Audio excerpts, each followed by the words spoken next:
주시리라. 아멘. 교회를 향한 하나님의 꿈, 교회는 하나님의 꿈입니다 라는 시리즈를 가지고 우리는 지난 2, 3주간 계속해서 이제 2023년도 가운데 우리 새세명교회를 통해서 하나님이 허락하시는 그 비전이 무엇인지를 함께 바라보고 나아가고 있습니다. 우리 새세명교회는 하나님의 나라가 이 땅에 실현되는 예수 공동체가 되는 것이 우리의 비전이고 새세명교회가 존재하는 목적임을 믿습니다. 저와 여러분이 존재하는 이유도요, 내가 무엇인가를 세상에서 잘 먹고 잘 살고 내 이름 석자 날리고 살기 위해서 주님께서 나를 부른 것인 것이 아니라 하나님의 뜻이 온전히 이루어지기 위해서 나를 통해서 하나님의 뜻을 이루시고자 하시는 그 하나님의 부르심을 인해서 우리가 이곳에 있음을 고백을 합니다. 여러분, 우리가 하나님의 뜻이 이 땅에 실현되는, 하나님의 나라가 이 땅에 정말 건설되며 확장되는 역사를 하나님이 원하시는 그 꿈, 이 꿈이 이루어지기 위해서 우리 새세명교회가 함께 기억하며 집중하고 나가야 되는 핵심 가치 5가지를 우리가 말씀을 통해서 지금 계속 배우고 있습니다.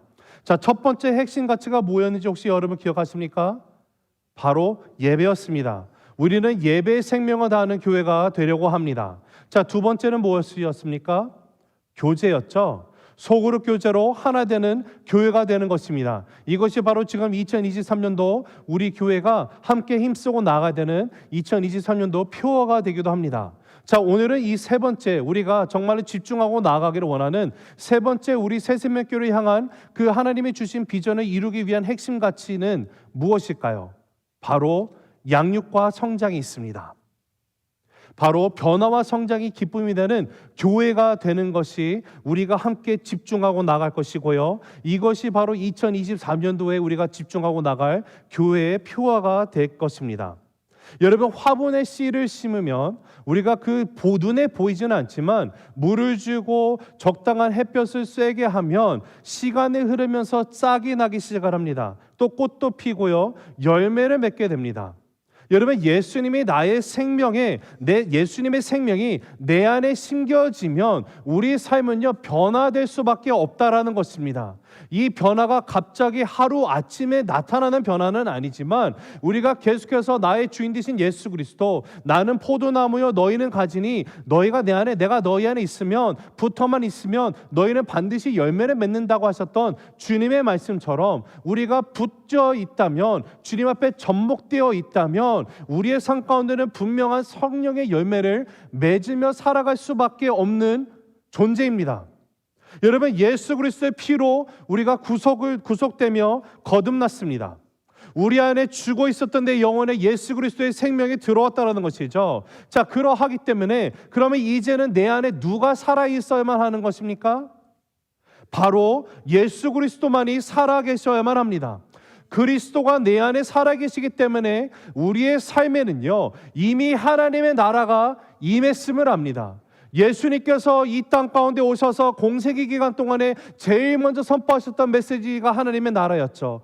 마지막 그 승천하시는 순간에도 선포하셨던 메시지가 바로 하나님의 나라였습니다. 주님의 말씀하셨던 이 하나님의 나라가 내가 예수 그리스도를 구주로 영접하는 순간 나의 인생 가운데 이미 임하게 됐다라는 것이에요. 그러하기 때문에 우리가 부르는 그 찬송가처럼 내 영혼이 은총을 입어 중한지짐 벗고 보니 슬픔 마음 근심 다 사라지고 그 어디나 다 하늘나라라는 고백을 하고 살아가는 존재가 바로 저와 여러분임을 믿습니다. 주님의 통치하신 말에 주님의 왕 되신 그 하나님의 나라가 내 삶에 펼쳐졌고요, 이제는 주님께서 하나님의 꿈인 그 하나님의 나라가 온전히 이 땅 가운데 건설되는 것을 위해서 저와 여러분을 부르시고 주님의 꿈을 나를 통하여서 이루시겠다라는 부르심이 있습니다. 지금 이 똑같은 동일한 메시지를 사도 베드로가 베드로후서 1장에서도 우리에게 해주고 있는 것을 우리가 또한 살펴보게 되는데, 그것이 바로 4절에 나와 있습니다. 한번 4절을 같이 읽어보겠습니다. 시작. 이로써 그 보배롭고 지극히 큰 약속을 우리에게 주사 이 약속으로 말미암아 너희가 정욕 때문에 세상에서 썩어질 것을 피하여 신성한 성품에 참여하는 자가 되게 하려 하셨느니라. 아멘.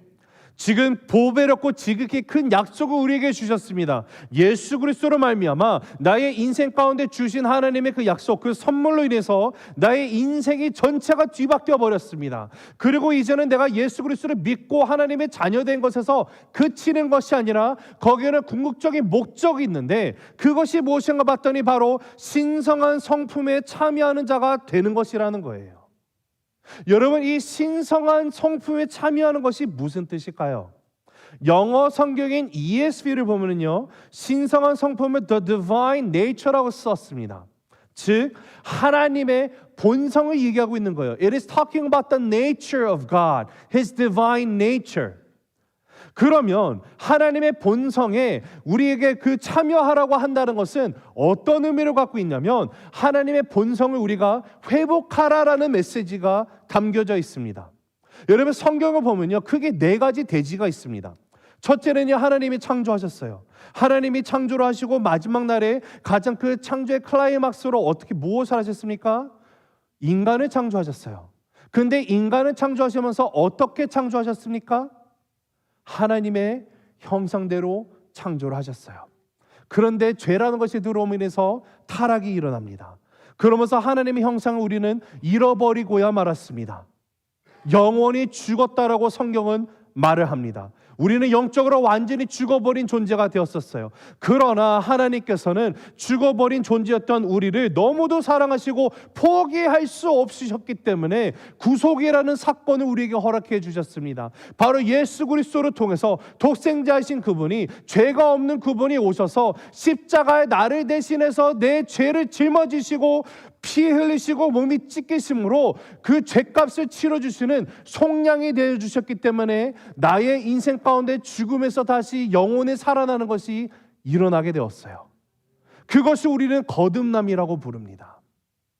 거듭남이 주어졌는데, 이제는 그 마지막 그 대지가 무엇일까요? 그냥 예수님의 구주를 영접하고 난 다음에 이제는 내가 구원받았으니, 예수님이 나의 인생의 주인이 되었으니 내가 하고 싶은 거 내 마음 내 뜻대로 다 하다가 살고 가지 뭐 라고 해도 되는 것일까요? 그게 아니라 마지막 단계는 바로, 마지막 대지가 회복의 메시지예요. 하나님께서는 예수 그리스도를 통해서 우리를 구원하시고 주님의 자녀 삼으시고, 이제 한층 더 나아가서 하나님이 창세에 창조하셨던 그 본연의 모습, 에덴에서 정말 그 죄악이 타락에 들어오기 전에 주님께서 주셨던 하나님의 형상이 다시 회복되기를 원하시는 그 회복을 우리에게 주시며, 오늘도 저와 여러분은 그 회복을 향하여서 달려가고 있다라는 사실입니다. 그러하기 때문에 하나님의 본성을 회복한다는 것을 또 다르게 표현한다면, 쉽게 말해서 예수님을 닮아가는 것을 말합니다. 사랑하는 성도 여러분, 우리는 날마다 변화되어야 됩니다. 날마다 변화와 성장이 기쁨이 되어야만 합니다. 예수 그리스도를 내가 더욱더 닮아가는 모습이 나의 인생 가운데 기쁨으로 나아가는 그 삶이 되어야만 합니다. 그러할 때 나를 통하여서 예수 그리스도의 살아계심이 드러나게 될 것이고, 주를 알지 못하는 영혼들이 주님이 정말로 살아계시는구나, 다른 건 몰라도 저 한영근이라는 사람이 믿는 예수님 진짜인 것 같아, 그것이 인정이 되는 순간 하나님의 나라가 나를 통하여서 이 땅 가운데 확장되어 가는데 쓰임받게 된다는 사실이에요. 사랑하는 성도 여러분, 구원은 단번에 이루어집니다. 거듭남이라는 것은요, 어느 한 시점에 일어나게 되어 있어요. 대부분의 경우 내가 언제 예수님을 믿게 되었는지에 대해서 얼추 생각이 있지만, 예를 들어서 저 같은 경우는 중학교 2학년 때 예수님을 영접했습니다. 여름이었습니다. 그러나 만약에 여러분이 목사님 그러셨군요, 그러면 몇 년도, 몇 월, 며칠, 몇 시, 몇 분, 몇 초셨습니까? 물어보면 모르겠는데요, 기억이 안 나요. 그러나 2학년 때, 중학교 2학년 여름에 수련을 통해서 영접한 거는 제가 아직도 기억을 합니다. 여러분, 제가 말씀드리려는 것이, 그 누구도 제가 아직까지요, 목사님 저는 몇 날, 며칠, 몇 시, 몇 분, 몇 초에 정확하게 예수님 영접했어요 라고 말하시는 분은 만난 적이 없어요. 거듭난다는 것은요, 어느 시점에 한날에 한순간에 일어나는 것입니다. 나도 모르게 나를 찾아와서 나에게 정말 주인 되어주신 예수님이 믿어지도록 하나님이 역사하시는 것이, 하나님의 은혜 가운데 주어지는 선물이 바로 거듭남이라는 거예요.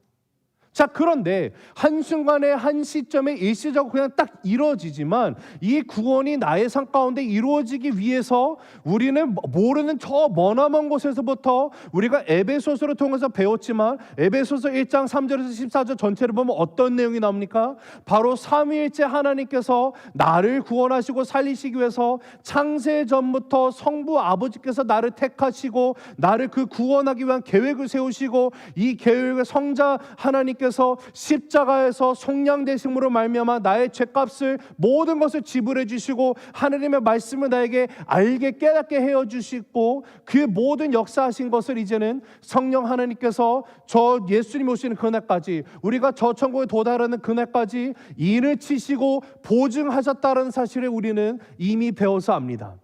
하나님이 너무도 이미 모든 작업을 다 하신 거예요. 그러나 거듭나게 하신 시점은 다시 말씀드리지만 우리가 언제 일어나는지도 모르고 어느 날 한순간에 일어난 거예요. 하나님이 주신 거예요. 자, 근데 그러하다면 내가 예수님을 예를 들어서 저는 중학교 2학년 때 예수님을 영접을 했습니다. 그러면 그 후로는 제가 아무것도 안 하고 이제 나는 이제 구원받았으니 내가 하고 싶은 거 다 하고 살아가도 되겠구나 라고 여기고 살아가도 됐을까요? 아니라는 거죠.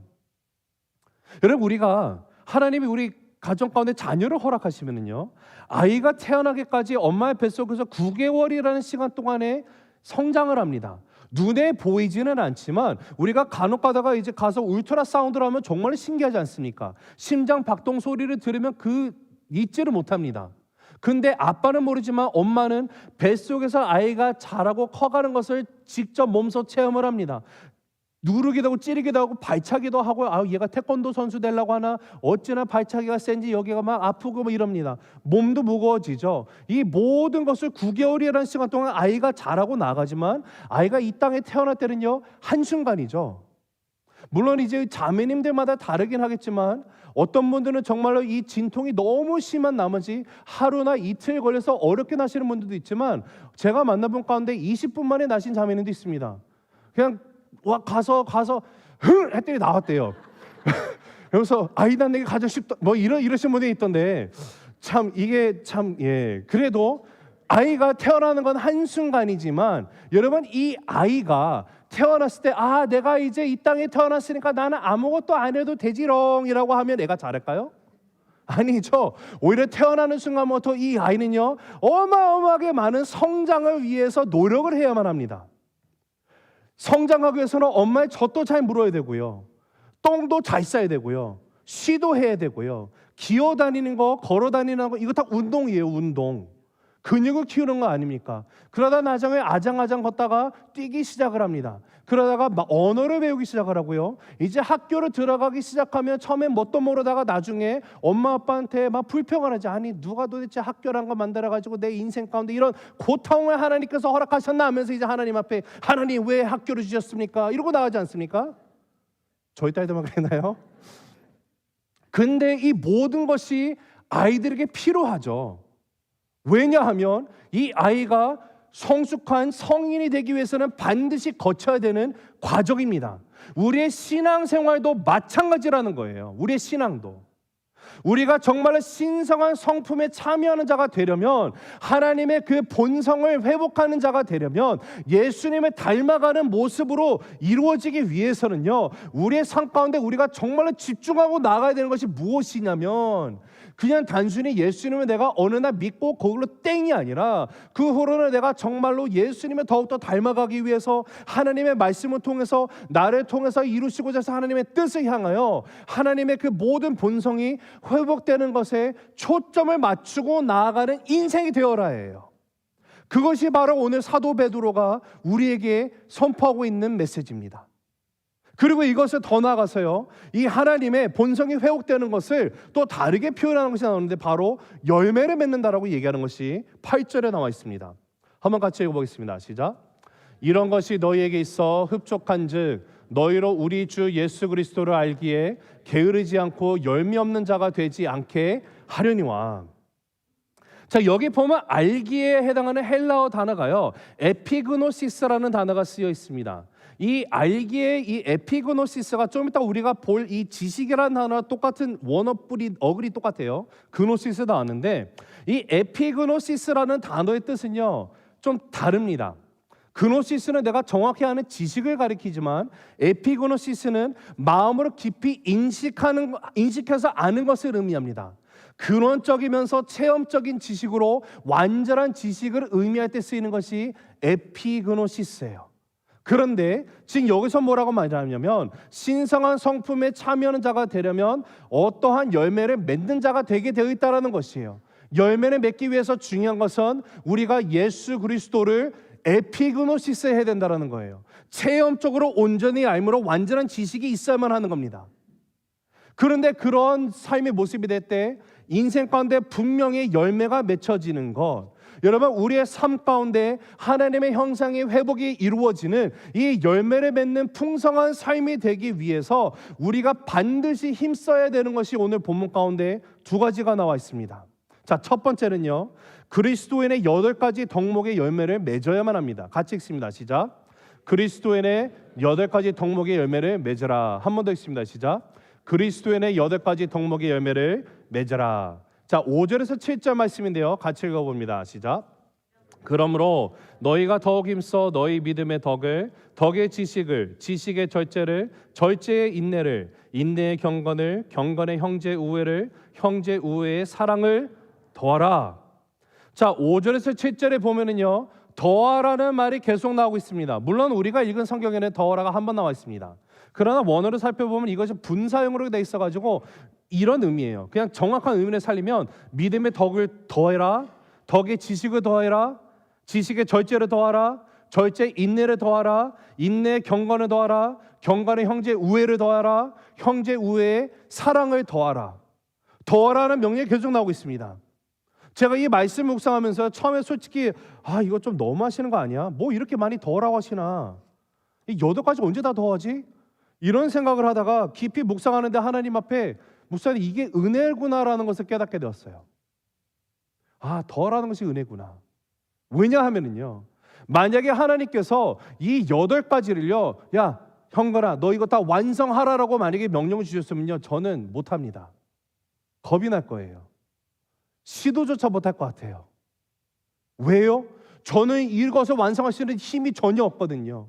어떤 능력도 없거든요. 그런데 감사하고 은혜인 것이 뭔가 봤더니 하나님께서 이 8가지를 하나씩 더해가라고 말씀하시는 거예요. 하나씩 더해 나가. 그런데 이 더하고 나가는 것도 내 스스로의 노력이 아니라, 물론 내가 의지적으로 결단하고 이것을 하기 위해서 앞으로 나가야 되지만 그 힘 또한 하나님께서 내게 주신다라는 것을 우리가 오늘 본문을 통해서 발견하게 될 것입니다. 여러분, 우리가 이 8가지를 하나씩 더하게 되면 반드시 저와 여러분을 통해서 그리스도의 형상이 드러나게 될 것이며, 이를 통해서 하나님의 나라가 이 땅 가운데 온전히 확장되는 역사, 실현되는 역사 가운데 쓰임받는 우리의 인생 될 줄로 믿습니다. 자, 그러하다면 어떻게 하면 우리가 이것에 더해질 수 있을까요? 이 8가지 덕목은 과연 무엇을 뜻하는 걸까요? 시간이 많지 않기 때문에 짤막하게라도 함께 나누도록 하겠습니다. 자, 먼저 여기 믿음이라는 것이 나옵니다. 자, 예수님께서 우리에게 말씀해 주셨던 것을 기억하시기 바랍니다. 우리의 마음을요 밭이라고 하셨고요, 하나님의 말씀을 씨에 비유하셨던 거 여러분 기억하시죠? 자, 우리의 마음밭에 뿌려진 하나님의 말씀이라는 씨를 8절에서 지금 베드로가 이야기했던 것처럼 하나님과 우리 주 예수를 알기에 힘쓸 때, 에피그노시스 할 때 하나님의 말씀의 씨가 우리의 마음밭에서 자라나게 되고요, 그로 인해서 아주 조금씩 하나님의 신성한 성품인 이 8가지 덕목들이 우리의 마음밭을 채우게 된다는 것이에요. 그런데 이 모든 것에서 요구되는 가장 근원적인 것이 기본적인 무엇인가 봤더니 믿음이라는 거더라고요. 내 스스로가 아니라 나의 믿음의 대상이 되는 하나님, 내가 정말로 십자가에서 나를 위해서 죽으신 예수 그리스도 주님으로 인해서 내가 주님의 자녀가 됐다는 그 사실을 믿는 그 믿음, 주님께서 나의 인생의 주인 되시고 한 번도 떠난 적도 없으시며 마지막 날까지 나와 함께 하시고 모든 것을 공급하신다는 그 믿음, 나의 대상이신 예수 그리스도를 바라보는 믿음에서 시작이 되는 것이 가장 기본적인 거예요. 우리의 신앙의 여정 속에서 경험하게 되는 변화와 성장 가운데 맺게 되는 이 8가지 덕목들의 출발은 믿음입니다. 자, 그런데 출발이 믿음이면요, 최종 도착점은 어딜까요? 종착역이 어디죠? 사랑이에요. 사랑. 자, 그러면 한 번씩 볼게요. 믿음에서 무엇을 더하라고 말씀하셨습니까? 덕을 더하라고 얘기했습니다. 5절에서. 자, 여기 나와 있는 이 덕이라는 것은요, 헬라어로 아레테라는 단어가 쓰이는데 도덕적인 탁월함을 뜻합니다. 도덕적 견고함을 뜻합니다. 자, 오늘 그 본문 가운데 베드로후서 1장 3절을 보면 한번 같이 읽어보겠습니다. 3절 시작. 그의 신기한 능력으로 생명과 경건에 속한 모든 것을 우리에게 주셨으니 이는 자기의 영광과 덕으로서 우리를 부르신 이를 알므로 말미암음이라. 자, 우리를 예수 그리스도의 영광과 덕으로 부르셨다라고 하고 있는데요, 여기서 예수 그리스도의 덕이라는 것이 무엇이냐면 주님께서 행하시는 모든 일이 선하고 완전하심을 말하는 것입니다. 그러니까요, 우리가 이제는 신령한 성품을 참여하며 믿음 가운데, 예수 그리스도를 믿는 그 믿음 가운데 나의 믿음의 주체 되신 예수 그리스도 안에서 우리가 무엇을 애드해야 되는가 봤더니 바로 예수님의 행하시는 모든 일에 나타나는 그 완전하심과 선하심을 나의 인생의 언어와 행실에서도 닮아가기를 원한다라는 것이 덕을 더하는 거예요. 자, 그러면 이제 믿음의 덕을 더하고요, 덕에 또 무엇을 더해야 되는가 봤더니 지식을 더하라고 말합니다. 여기서 말하는 지식은 아까 제가 말씀드렸던 그노시스입니다. 내가 무엇을 정확하게 안다라는 뜻을 갖고 있는데요, 우리가 추구해야 되는 지식이 무엇일까요? 바로 하나님의 말씀으로부터 오는 지식입니다. 우리는 이 땅 가운데 살아가면서 너무도 수많은 지식 가운데, 방대한 지식의 홍수 가운데 살아갑니다. 여러분, 홍수가 있으면 마실 물이 없는 것처럼 지식의 홍수 가운데는요, 내가 받아먹을 만한 지식이 없다라는 거예요. 그런 상황 가운데서 우리가 붙들어야 되는 것은, 유일한 것은 하나님의 말씀밖에 없다라는 것이죠. 하나님의 말씀으로 인해서 내가 예수님이 나의 삶의 주인 되시고 하나님이 나를 창조하신 분이시면 내가 깨닫게 되며, 주님께서 나를 자녀 삼아주시고 이제는 나의 인생 가운데 주를 위한 그 목적과 소명이 있다라는 것을 우리가 깨닫게 된 것 아닙니까? 그러기 때문에 우리는 말씀으로부터 오는 지식을 붙들고 나아가야만 합니다. 말씀으로부터 오는 통찰력이 있어야지만 세상에 있는 것들을 분별하고 나가게 됩니다. 자, 그럼 이제 지식 다음에 뭐가 나오는가 봤더니 절제를 더하라고 말합니다. 이 절제라는 것이 앵크라테이아라는 단어인데, 이건 약간 좀 그 당시에 왜 사도 베드로가 이 단어를 썼는지에 대해서 잠깐 설명을 드리면요, 그 당시에 초대교회 공동체 안에는 일부 영지주의자들의 성도들이 성도들로 하여금 이게 부추게 된 애들이 비일비재했습니다. 양극단으로 나눠져 있는 영지주의자들인데요, 초경건주의자들은요, 일체의 육식과 그 결혼을 금지하고 나가는 자들이에요. 완전히 극단입니다. 그런데 또 여기에 정반대에 있는 양극에 있는 자들이 있어요. 이 사람들은 육신은 전혀 쓸모없는 것이니까 너네 육체가 원하는 대로 다 해, 어떤 짓 해도 상관이 없어, 윤리적 방탕주의에 빠지게 하는 자들이 교회 안에서 있었어요. 그러하다 보니까 사도 베드로가 절제를 이야기하고 나가는 거예요. 절제해야 된다는 거예요. 모든 지식을 받아들이지 말고 참된 지식만은 내가 추구하고 나가야 되는데, 참된 지식이 생기면 무엇이 있게 되냐면 절제가 생길 수밖에 없는 거예요. 여러분, 절제가 필요합니다. 절제 없이는 지식이 있을 수도 없고요, 지식 없이는 절제가 있을 수도 없는 거예요. 자, 그러면 절제 다음에 지금 인내를 말하는데요, 여기는 휘포네오라는 단어가 쓰여 있습니다. 그 뜻이 무엇이냐면 환난 중에 참 소망을 품고 버티는 것을 의미하는 단어입니다. 근데 지금 동일한 이 휘포네오라는 단어가 히브리서 12장 1, 2, 3절에 보면 두 번에 걸쳐서 사용되고 있는 것을 우리가 보게 되는데요, 한번 같이 읽어보도록 하겠습니다. 시작. 이러므로 우리에게 구름같이 둘러싼 허다한 증인들이 있으니 모든 무거운 것과 얼매기 쉬운 죄를 벗어버리고 인내로써 우리 앞에 당한 경주를 하며 믿음의 주요 또 온전케 하시는 이인 예수를 바라보자. 그는 그 앞에 있는 기쁨을 위하여 십자가를 참으사 부끄러움을 개의치 아니하시더니 하느님 보좌 우편에 앉으셨느니라. 너희가 피곤하여 낙심하지 않기 위하여 죄인들이 이같이 자기에게 거역한 일을 참으신 일을 생각하라. 자, 지금 히브리서 2장 1, 2, 3절을 보면 똑같은 히포네어가 두 번 사용이 되고 있는데요.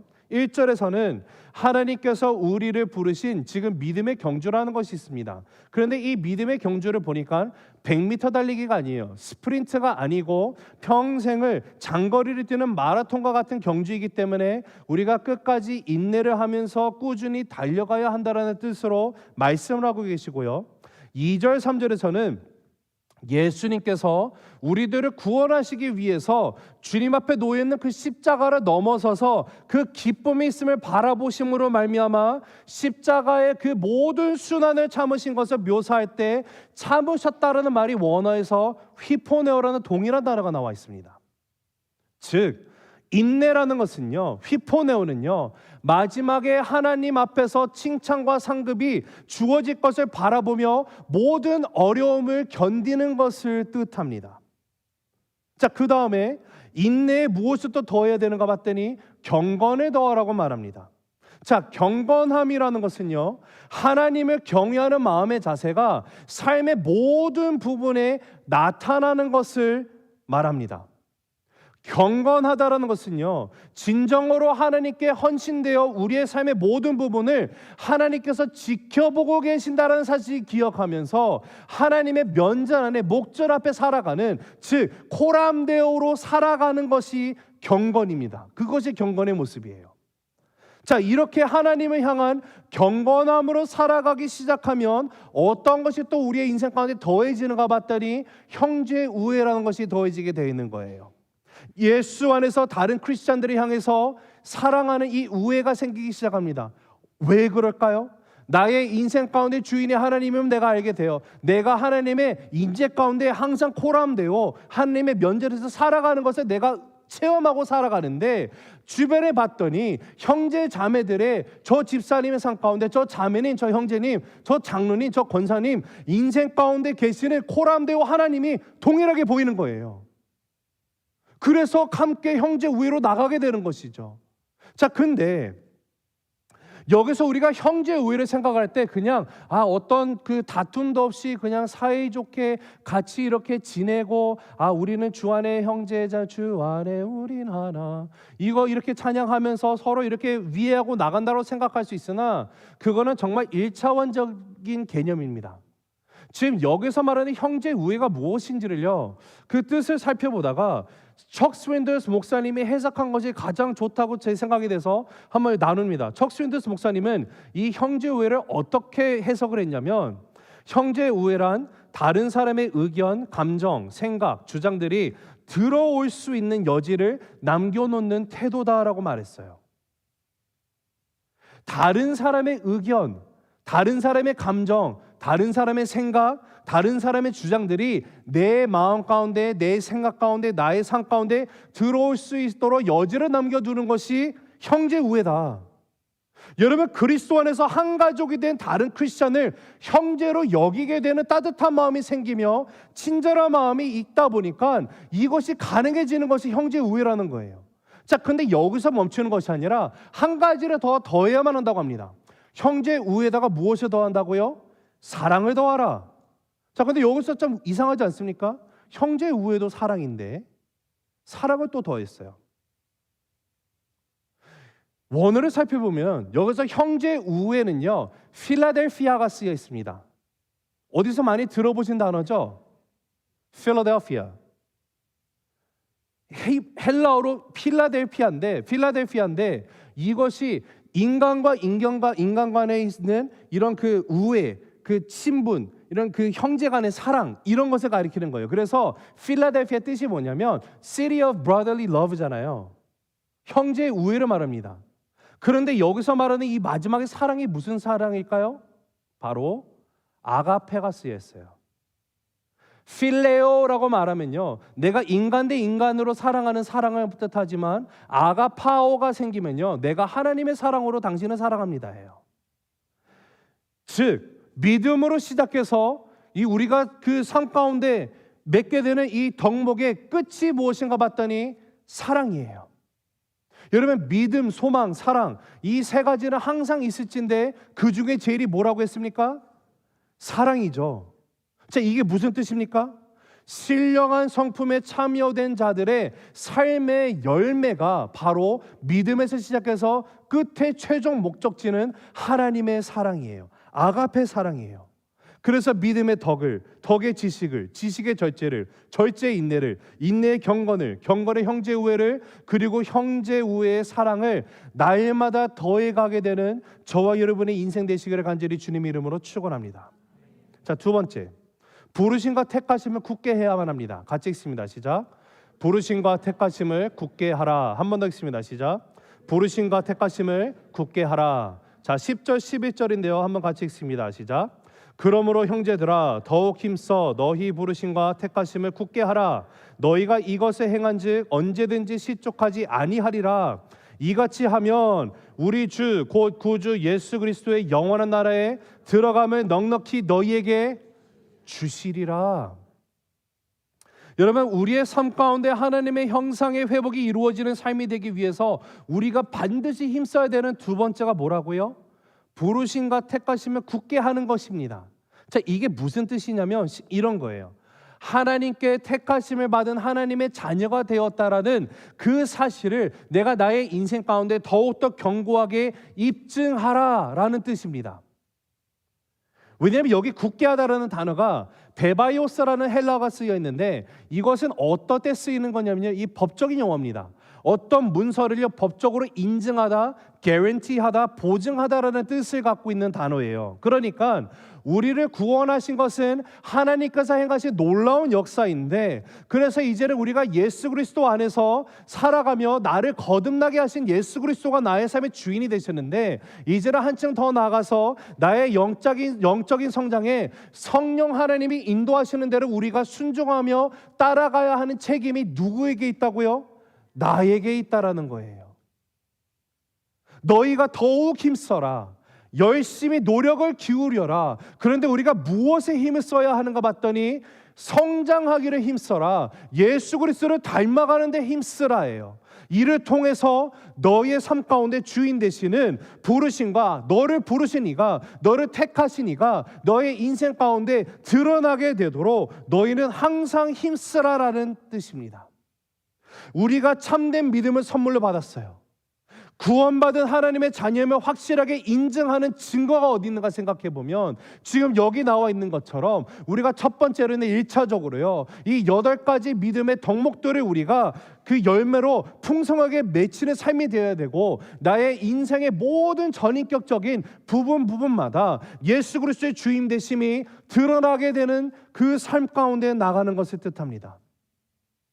근데 여러분, 이렇게만 말하면 우리가 힘들지 않습니까? 나는 그렇게 살아가지 못하는데, 나는 맨날 실패하는데, 목사님이 나를 너무 힘들게 하는 거 아니야? 여러분, 목사인 저도요 실패합니다. 저도 완벽하지가 못해요. 아까도 말씀드렸지만 이 8가지가 하나님께서 더해가라고 하는 것이 은혜더라고요. 너네는 완전하라 하면 누가 감히 하나님 앞에서 완전하면 나갈 수가 있겠습니까? 연약한 나를 아시는 하나님께서 하나씩 더해가. 그러나 내가 너와 함께하고 있어. 내가 처음부터 너를 불렀고 너를 완성할 일도 나야. 그러니 너는 나에게 붙어만 있으면 내가 너에게 모든 것을 공급해 줄 거야. 여러분, 때로는 실패하고 넘어질지라도 포기하지 않고 다시 주님의 십자가 앞으로 나아가며 주님과 동행하는 그 교통함이 있고, 그러할 때 우리의 삶 가운데 정말 8가지 덕목의 열매들이 풍성해지기를 소원하며 노력하는 모습이 우리가 주님 앞에 부르심을 받고 택하심을 받았다는 증거다라고 지금 말씀해 주고 계신 겁니다. 그렇게 하면 언제든지 실족하지 아니하리라. You will never stumble, the Lord says.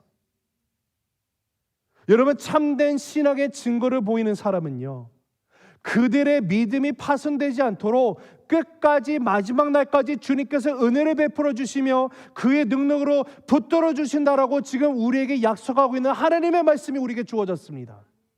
그것이 11절이에요. 같이 읽습니다. 시작. 이같이 하면 우리 주 곧 구주 예수 그리스도의 영원한 나라에 들어감을 넉넉히 너희에게 주시리라.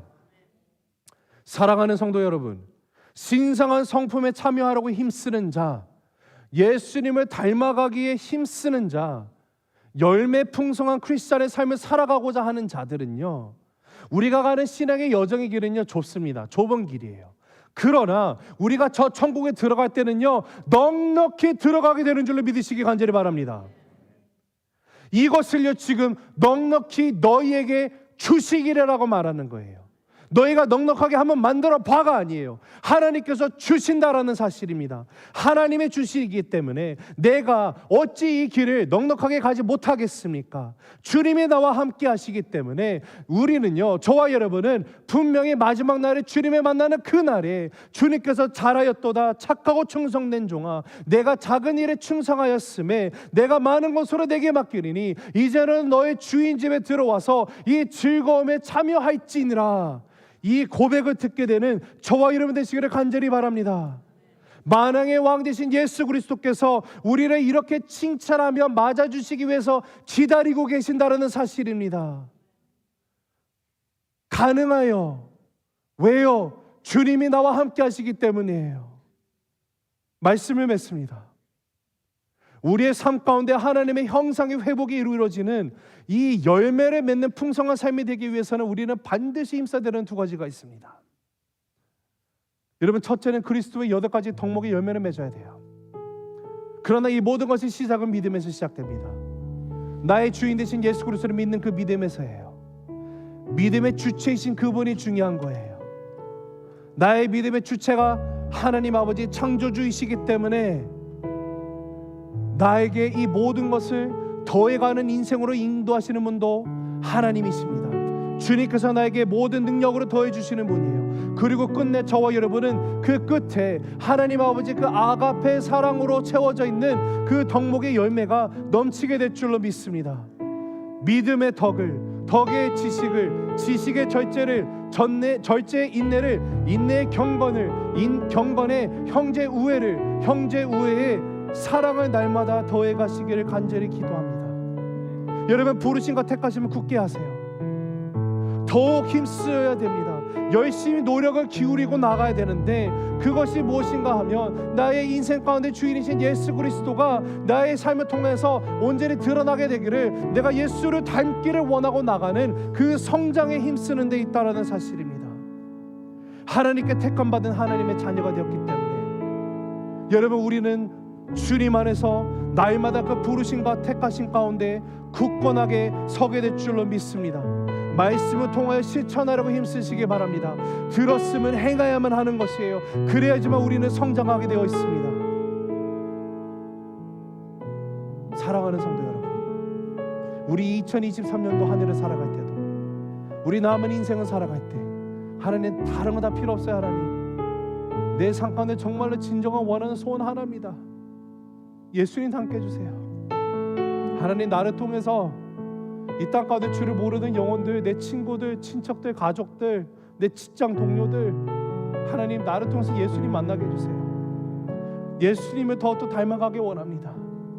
주님께서 나의 삶을 통해서 주님의 뜻이 있다고 하시는데 그 뜻이 하나님의 나라가 이 땅 가운데 온전히 건축되는 것, 건설되는 것을 원하신다고 하셨으니 하나님, 나는 어떤 힘도 없지만 내가 믿음으로 시작해서 주님의 사랑까지 이르기까지 나를 인도하시는 하나님이 나와 함께 하시기 때문에 주님을 의지하고 나아가오니 주님, 나를 통하여서 주님이 역사하시는 것 내가 경험하게 하시고 나를 통하여 주변에 있는 영혼들이 예수 그리스도를 알게 되는 역사 임하게 하여 주시옵소서. 우리 그것이 우리의 기도 제목이 되시기를 간절히 주님의 이름으로